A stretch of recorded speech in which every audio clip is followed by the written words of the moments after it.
Hello and thank you for joining me. This video is the first of a mini-series on urban survival, and this being episode 1, it is water. Without water, life on Earth dies. Stay with me.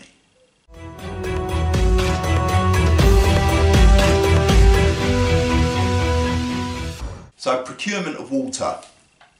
Obviously, if it's a rising tide event, something that's going wrong over a period of time and you can see that problem happening, then you'd have had the foresight to fill as many containers, baths, bins, buckets and bowls up with water prior to the event.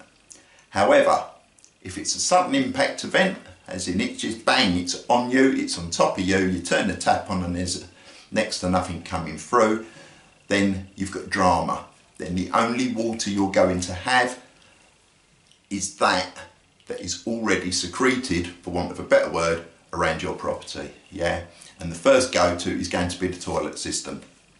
Yeah, toilets, as far as I'm aware, all of the toilets probably within the UK are fed by the mains water. So it is one pipe that comes into your property with drinking water in it, and it then goes off in various journeys around your property to the taps, to the hot water tank, to the cisterns. Yeah, so a cistern is going to be holding anything between 1 to 2 gallons of water. So it's not going to, it's not something that you're going to be able to survive on for an extended period of time, but it's a quantity of water that you have in your property pretty much from day one, unless somebody's just dropped the kids off and flushed it at the same time that everything's gone wrong. So cisterns, yeah, toilet cisterns, water in there. If you are in the habit, or a member of your family is in the habit of getting these silly bleach blocks that they hang over the lip of the cistern to make your water go blue and kill nasties when you flush it, throw it away and stop doing that, because by doing that all you're doing is contaminating a possible source of drinking water for the future. Yeah. Hot water tank. I know a lot of people say, oh, you can't use the water that's in a hot water tank. Well, yes you can. As I say, it's water that's coming into your property through the water main and it's then diverted off to, toilets, taps, water tank, etc. The chances are it's not sitting in there forever, because as you have a wash, the water comes out of there and it's replenished with drinking water, basically goes in there and the cycle goes round and round. So that is, again, potentially, I would at a guess, over probably 100 litres of water perhaps in your water tank, in your hot water tank. Obviously, if you're going to drain the water out of that to use it, make sure you turn the electric off, because the last thing you want it to do is try and get hot when there's nothing in there and potentially cause issues. That is pretty much it. Now, before you run away, bear with me, that is pretty much it of water that's going to be standing in various pieces of equipment around your home. You do need to change your habits slightly. For instance, if I make a cuppa, I fill the kettle, we boil it, yeah, I'm at a cup of coffee, I always refill the kettle again. So the kettle is always full. So if there is ever a problem, again, it's not a lot of water, but there is a quantity of water there, yeah? And we all know that in an ideal world, you're going to have a stock of water, yeah? But eventually that will run out, so you have to think outside the box. So they're the sort of things. Soft drinks, if you've got soft drinks in your property, yeah, you can start using those. Lay off the alcohol, because that will just dehydrate you more. Yeah, so lay off the alcohol, go to your soft drinks, fizzy drinks, again, yeah, it's fine. You can use those to hydrate, but at some point that's going to run out. In the UK, one thing that we're never that short of is rain. Yeah, and that's really what we're going to be concentrating on from a procurement point of view, especially in an urban environment, or as I said, anywhere where you've actually got a dwelling. Yeah, it's going to be rain. You can, for instance, if it's raining, if you've got water butts, you're laughing, you've got a steady collection of water that's going into containers, and potentially you've got anything from 100 litres to I don't know, perhaps 1,000 litres of water that you can treat and use for drinking. Now, if you haven't got a water butt, I'm going to give you a little tip.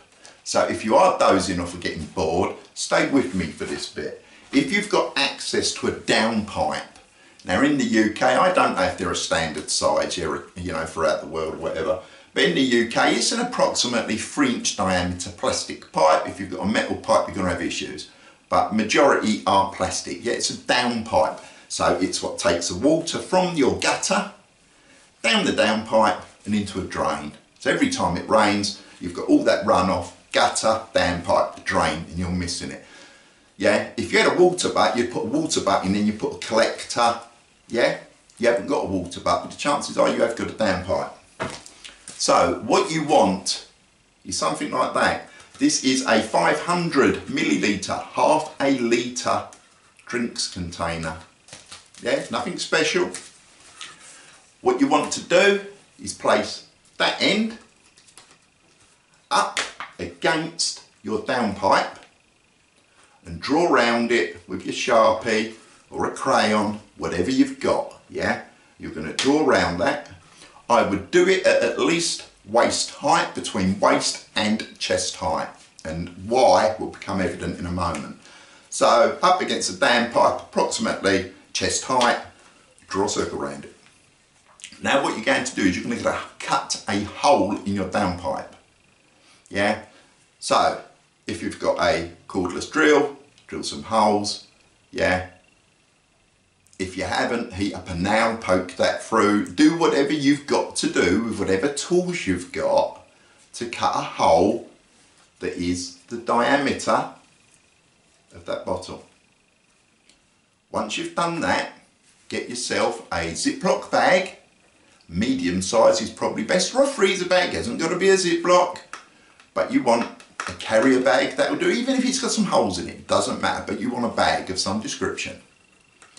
Now, you can fill it up with dirt, in which case you don't want to carry a bag because it'll have holes in and the dirt will fall out. Yeah, you can fill it up with tissue, leaves, your dirty underwear, cloths, whatever you want.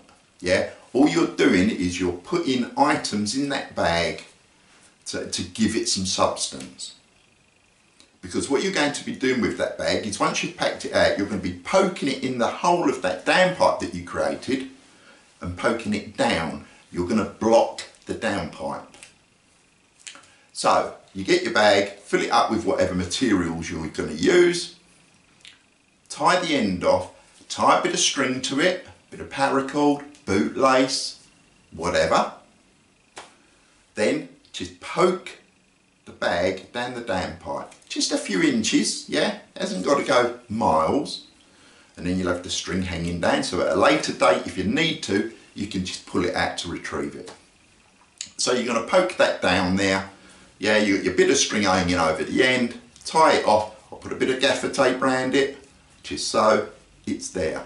Once you've done that, take your bottle, and then what you're going to do is get scissors or a knife, and you're going to cut a rectangle out on that side. Yeah? And the idea being that you then push the bottle into the hole that you've created in the downpipe, so it's like that. The hole that you've cut in it uppermost. Yeah? Unscrew the lid, and then when it rains, the water is going to come down that downpipe, go into the bottle through the rectangular hole that you've cut in the top of it, travel down the bottle and come out of this fixing. Yeah, you've diverted the water from going straight down the downpipe to come out of this bottle.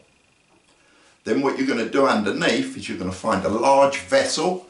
So it could be something like your dustbin, yeah, that you've got in your kitchen. That might be anything from a 40 litre. If it's plastic, it's better. Yeah, around 40 litres, something like that. You want something fairly substantial that's going to create, because if it rains heavy, you've got all that area of your roof catching the water, coming down the gutter, down that downpipe, and out of that. It's not going to take long to fill it up. Yeah. What is going to happen if we left it at that is, as it rains, all the birch, crap and everything else that's on your tiles and on the roof is going to be washed down and washed into water.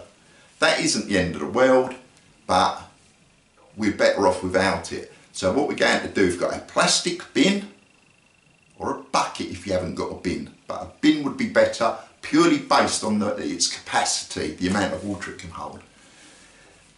Get your least favourite pillowcase, yeah? Doesn't matter if it's got Peppa Pig on it or Spider-Man. Ideally you want a cotton pillowcase. Bin the pillow, so you've just got the pillowcase. Slide the pillowcase over the top of the bin, yeah? Then with some string or gaffer tape, stick it round the body so it can't blow away in the wind.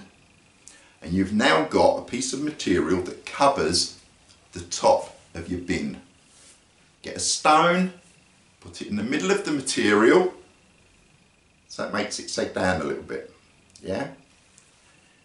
The material being cotton, when it gets wet, the fibres will expand and make the gaps between the fibres of the cotton somewhat smaller than they are to start with. Then what will happen is, as the water comes down your downpipe, out through your bottle that you've cut, yeah, it will then plump down onto your pillowcase that is over the top of your bin, and your pillowcase is going to filter large particles out. So bits of moss, bits of pigeon crap, whatever is gonna be caught on top of your pillowcase, yeah? We're still going to have to treat the water that's inside, because a lot of the nasties that can do us damage can't be seen, yeah? But we don't want the big lumpy bits, because that will interfere with the treatment process. So once you've done that, hopefully, you know, you've had a few hours rain during the night, and you go out in the morning and you've got a nice healthy 40 litres of water, which is obviously going to sustain you for a few days. You're not going to be showering and washing and bathing. This is survival, it's not camping, yeah? All you do, take the pillowcase off, away, so you don't dump everything that you filtered out back into it. Decant that water into smaller containers, yeah? A litre of water weighs a kilogram. You got 40 litres of water, that's 40 kilo, yeah? Unless you're Arnie, you're not going to be picking it up and jogging around with it, so you want smaller containers that are manageable, that you can decant the water out of that container into smaller containers. Do that, cover it back up and repeat, yeah? So that's that. So if you haven't got a water butt but you've got access to a downpipe, you need a bottle, and as I say, cut it out, bag, rubbish, poke it down to block it, rectangular hole, cut in there, slide it in, unscrew, bin, pillowcase, and Bob's your uncle. Yeah, you've actually got a water diverter and you've got a method of catching water. Other options that you're going to have is tarps. If you've got a tarp or something like that, could be a shower curtain. How long, I don't know, what's a shower curtain? 6 foot high, 6 foot long, I don't know, yeah? If it is, that's 36 square feet of area, yeah? You can use that. You can put that out in your garden or your yard. You're going to have to fix it to a fence or a wall at one side, freestanding side, prop that up. You might have a laundry prop, a broomstick. Yeah, you've got to use your noddle a little bit and improvise. The fourth end, if you like, you've got to do the same, but you want it lower. So that as it rains, you've got your 36 square feet of catchment area, and it will then run down to the lowest point, and again, bin, pillowcase, under there, and that's getting water for you whilst you're perhaps doing other things. If you've got a poncho, military style poncho, not the disposable type, you can do pretty much the same thing with that. Yeah, suspend it so it's horizontal. When you're using it as a shelter, you'd get the hood and tie it off so water doesn't come in. This time we want water to come in. So, poncho, horizontal, hood hanging down, not tied off. Rainwater gathers, again, if they're 7 by 7 or whatever size they are, that's potentially 42 square feet of catchment area. Yeah, and it will run down into the hood, and from the hood it will run out. So again, your bin under there with your pillowcase or whatever on there, and you can catch water that way. An umbrella, you can use that. Not so much a fabric umbrella, I'm talking about an umbrella you'd put up to stop your barnet getting wet, yeah? Not a sunshade.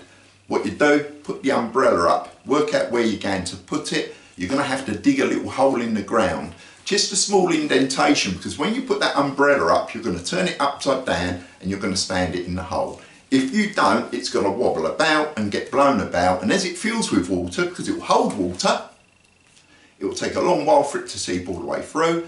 Yeah, if you don't, the wind can blow, it will tip up and your water's going to feed your lawn, and obviously you're going to be losing out. So dig a little hole so your umbrella's got something to sit in, upside down, get some string off the spokes of the umbrella, yeah, peg it into the ground, because otherwise again it can get blown away. But that's something else that you can do that will work for you when it's raining and collect rain without you having to do much.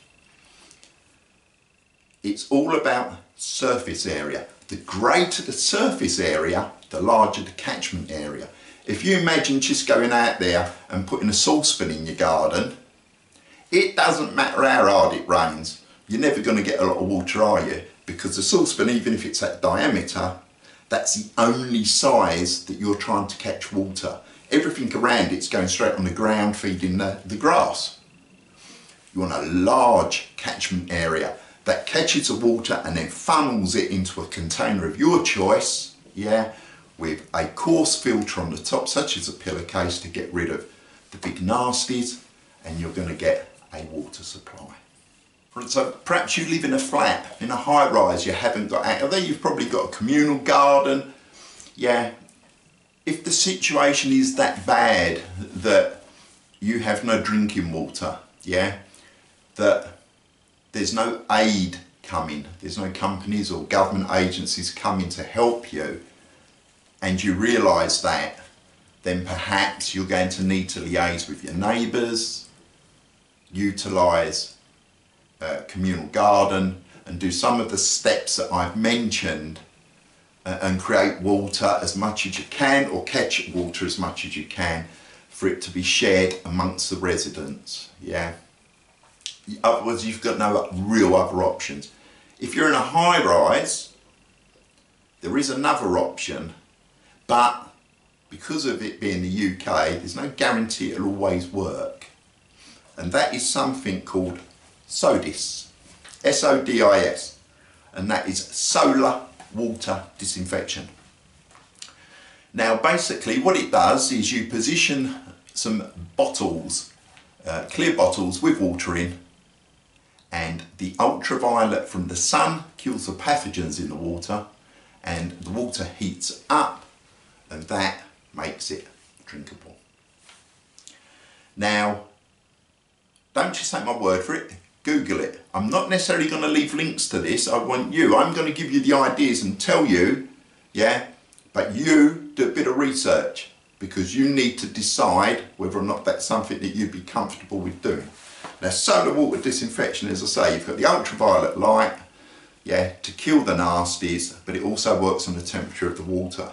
For what it's worth, water, if you can raise the temperature of water to 50 or 60 degrees centigrade, and then maintain that for a period of an hour, it has killed 99.9% of any pathogens that are in it. So that would have got rid of your nasties. Normally, we say we boil our water, we want big bubbles, boiling, yeah, rolling boil, and we want to sustain that for a minute, and that's going to do the same. However, if you can't do that, but you can raise it to, as I say, 50 to 60 degrees, and maintain that temperature for a period of an hour, it's had the same effect, and that water will be drinkable. Now, what I am going to say at this point is what I've been talking about procuring water is primarily water that's already in your property for drinking or rainwater. Yeah, I've purposely not gone down the route of rivers, lakes and canals, because whilst they may be viable in an urban environment, the potential for chemicals is much higher. Yeah, you might have a canal up the road and it looks peachy, you know, little ducks swimming around, it's fish in it and everything's good. But if you've got boat traffic, then potentially you've got diesel in there or petrol, you've got oil in there, you've got the chavs up the road who's thrown someone's car in there or moped, somebody else that's deposited. You just do not know what's in the water. Yeah, and boiling and filtering isn't going to remove harmful chemicals. So that's why, from this point of view, I'm not referring to that. If you're living in the sticks and you've got the hills and the mountains and it's a spring and it's coming, you know what I mean? That's entirely different.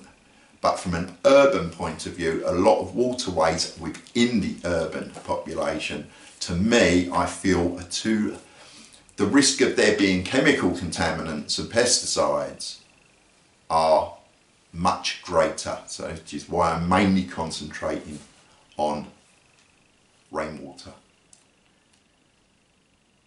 If you want to go down the route that you're going to be perhaps taking water from the lake or local duck pond, canal or whatever, then really for peace of mind you need to be thinking about investing in a suitable water filter. One that's got activated carbon in it to reduce chemicals as well, yeah, because that is going to be much safer. But the whole idea of this was improvisation, and with what I'm telling you, the cost is negligible. And if you just can retain that information in your head, hopefully you'll never need it.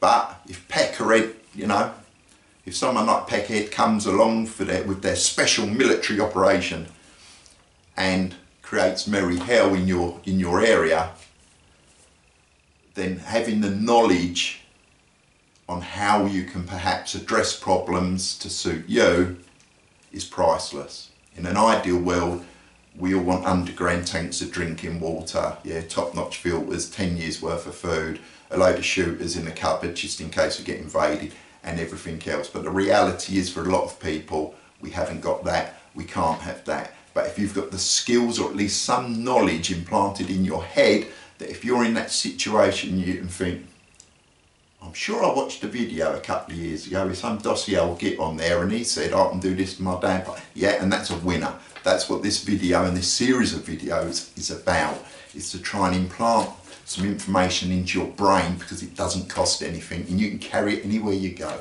Yeah, anyway, I'm going off on a bit of a tangent. So solar water disinfection, ultraviolet, plus the sun's heating of the water kills the nasties. Yeah, if you can bring water to 50 or 60 degrees centigrade and maintain it, and that's the important bit, for 1 hour, that kills 99.9% of nasties. So if perhaps you're in a block of flats and you're near the top and you've got access to the roof, you're going to have less shade because you're on the top, and because you're on the top, or you can get access to the top, you're going to get more solar radiation, yeah, because obviously the radiation's coming down through the atmosphere, and the higher you can get up, even if it's only, you know, 100 foot or whatever, you're going to get more than if you're in a bungalow under a shady tree, yeah. So that's where I'm going. But this is what you need to do. They're saying, as I say, you do the research, they're saying you want a clear plastic bottle, remove the labels, ideally no scratches, has to be virtually new. Lemonade, Coke bottles, Tango, if it's in a clear bottle, I'm not sure about Tango, but you want transparent bottles, lemonade, whatever, yeah? You want clear plastic bottles. Ideally, you want the ones that are PET. Should be marked on the plastic, PET. Can't remember what it stands for, but they're the ones you want. The reason being is the other types of plastics, and they're coloured, that are not PET, have got ultraviolet filters built into them. So it will reduce the ultraviolet getting in, and obviously you want the ultraviolet to get in because that's what's going to kill the nasties. Yeah, so it's a PET bottle. You want bottles of 1 to 2 litre capacity. You don't want big containers. The ultraviolet, as it travels through the bottle and through the water, loses its strength. Pretty much the same as radiation does, yeah? If you're building your bunker, you want nice thick walls, and the idea being that as a gamma radiation comes through, the further it's got to travel, it reduces in strength, and that's exactly the same. So 1 to 2 litre clear plastic bottles, yeah? Fill them up with your rainwater or, yeah, your water. Then what you need to be able to do is get to higher elevation if you can. You want an area that is going to get direct sunlight. So if the sun rises there, goes down there, you want it somewhere in the middle, because that's the area that's going to get the most amount of sunlight, yeah?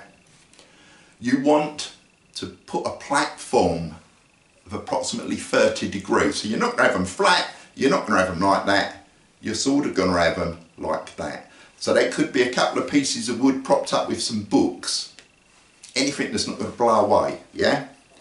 You're then going to cover that area with a mylar blanket, yeah, casualty blanket out your first aid kit if you've got one. If not, Bako foil out your cupboard, yeah, out your kitchen.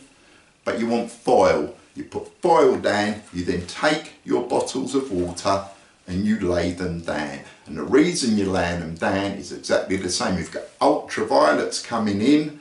It's only got to travel through 2 inches of bottle to have got to all the water. If you have them upright, there's depth of water and the ultraviolet gets reduced. So they're laid down, yeah? High sunshine.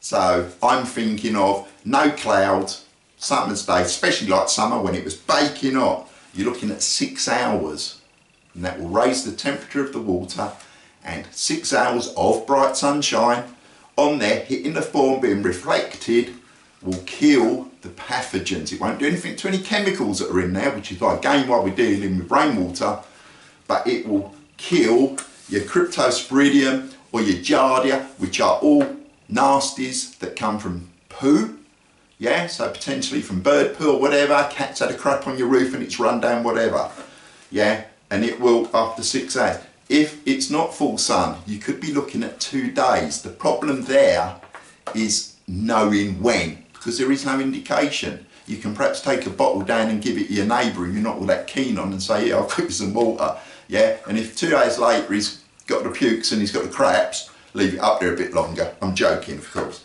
yeah, but it is, if it is survival, if it's a matter of you living or dying, then perhaps it's feasible to do. Research it, SODIS. It is an accepted method of doing it by the World Health Organization and a load of other, departments and scientists, etc. It is real. Go and do some research. But what I've said is the gist of it and basically how you do it. Right. Another method of disinfecting water is if you've got thin, unscented bleach. It's got to be the thin stuff and unscented, because otherwise they've added additional chemicals there, yeah, that potentially you're going to ingest and it's going to cause you drama. It's 8 drops. So imagine you had your bottle of bleach and you got a piece of paper or a cotton bud, whatever, and you dipped it in there till it was saturated and then held it over your water, and 1 droplet drop down is 1. You need 8 droplets to come off there to 1 gallon of water. Ideally, you want to put the water for a pre-filter, pillowcase, something along those lines to take out any turbidity, any leaf matter, moss, crap. So you want the water to be as clear as possible. And you can put 8 drops. Now this is where you could potentially come into a problem, so you need to have a look. Look at the bottle of bleach. If the active ingredient, which a lot of them are, is sodium hypochlorite, which is also, I believe, what's in the baby sterilising tablets, whilst it will sterilise, it will not kill giardia or cryptosporidium, which is bugs from poop. It's not strong enough. It doesn't make it mutate enough to not cause you harm. So personally, I wouldn't. Yeah, if it's sodium Hypochlorite? No. If it's got chlorine dioxide on the bottle, then big thumbs up. That chemical is what's used in Puritabs, and it does cause cryptosporidium and giardia and all the other nasties to basically die or change their DNA so they won't harm you. So that is another aspect that you can use to disinfect water, but just bear that in mind. The best way, in my opinion, to do it, coarse filter is your pillowcase, yeah. Then after that is to boil it. Boil the water until you get a minute of big bubbles, let it cool down, it's good to go. Yeah, and the next thing you're going to be saying is, okay, but we've got a denial of service. Not only is my water not flowing, I've got no electrical gas, I've got no method of heating the water. Well, you have, because in the next episode it's fire, and before we think we're getting a barbecue indoors, it's not that at all. It will be using household items to make a small stove that you can use to heat water and cook meals on, yeah, using one of the fuels that is the safest to use indoors, because it has an extremely low risk of producing carbon monoxide. But that's the next episode. Anyway, that's it. That was water. If you found it useful, give us a thumbs up. Consider subscribing. I could do with a few of my numbers going up because YouTube keep forgetting about me and my videos don't get seen. And comments. It's all about sharing, yeah? And although this is urban survival, as I said at the beginning, it caters for anyone that's living within a dwelling. House, bungalow, flat, apartment, built up area, whatever. And needs are all the same. Yeah, the advice I've given gives you options. None of it has cost you any money except perhaps 20 minutes or however long this video is of your time looking at my ugly moo. Okay, so please do give us some comments, share comments, it's good. Let's all learn from this. See you soon. Have a good day.